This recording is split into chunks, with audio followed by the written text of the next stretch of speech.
How to install and get started with the DL Streamer. Just Google Intel DL Streamer or follow the link below.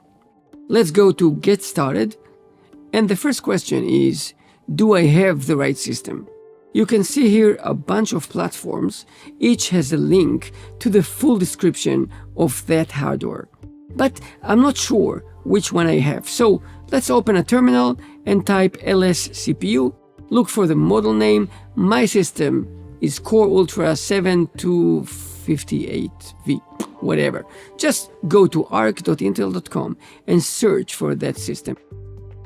And it looks like I have a Lunar Lake, which is of course supported. And now LSB release, I have Ubuntu 24, also supported.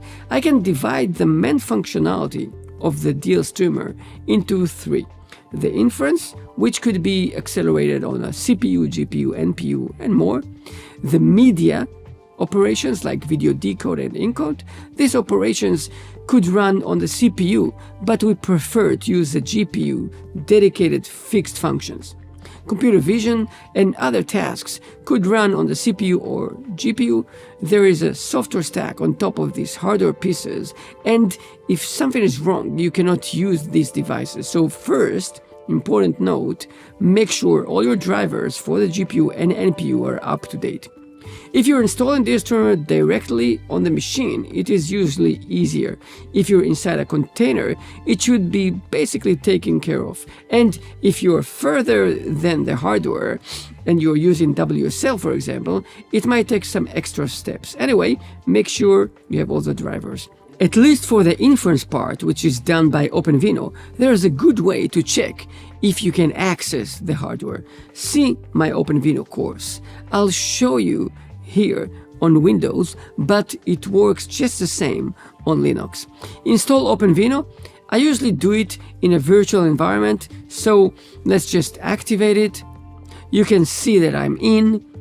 And now let's type benchmark app-h. You can see the help of the benchmark app of OpenVINO, and what's nice is that it tells you at the end what are your target devices. So here, for example, I can access the CPU, the GPU, and the NPU. If you do not have one of them, please check why.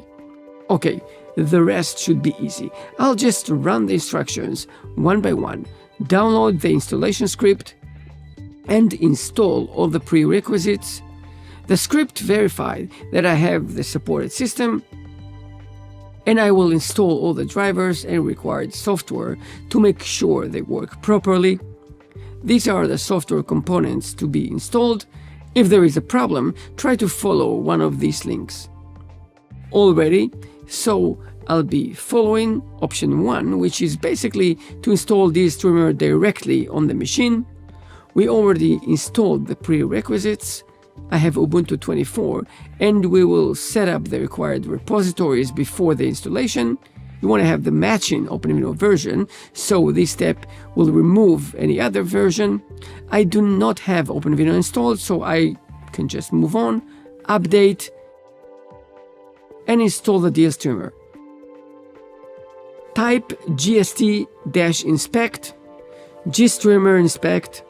Yes, it means that we have gstreamer in place. Now try gst-inspect gva detect.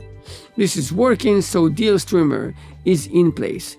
If you're getting an error here, try to initialize DL Streamer. The set variables file is at opt intel DL Streamer script. Okay, let's talk about using DL Streamer in a Docker container, and then we'll run a nice hello world. If you do not care about containers, feel free to skip to the next part. There are many advantages to run a video analytic pipeline inside a container. Installation becomes much easier, as you'll see shortly. Scalability is simpler too. If you need to run video analytic pipeline across multiple machines, containers save a lot of installation and setup time. As we've seen, DL Streamer has several dependencies. Running it in a container removes much of the complexity. You don't need to worry about the matching Python versions or dealing with breakage when a library updates. Maintenance is also more convenient. When something changes, you don't need to reinstall everything, just switch to the new container version. In short, containers are excellent solution for edge devices, so let's install. I'll be following the instructions from the installation page. So the first stage is the same. You need to run the prerequisites. Because you still need the right drivers for your system, the container is built on top of them. So just like when installing on the machine directly, download and install the prerequisites. I will assume you have Docker installed. If not, follow these instructions. Do we have any images in the system? Docker PS? No? Good. We need to make sure that the container can still access the display in case you'd like to see some video output on the screen, so just run these two lines. If you're getting an error, it's maybe because the .x authority file does not exist. Just create it using touch. Okay, let's pull the image. I'd like to pull the latest image for DLStreamer for Ubuntu 24, and here it comes.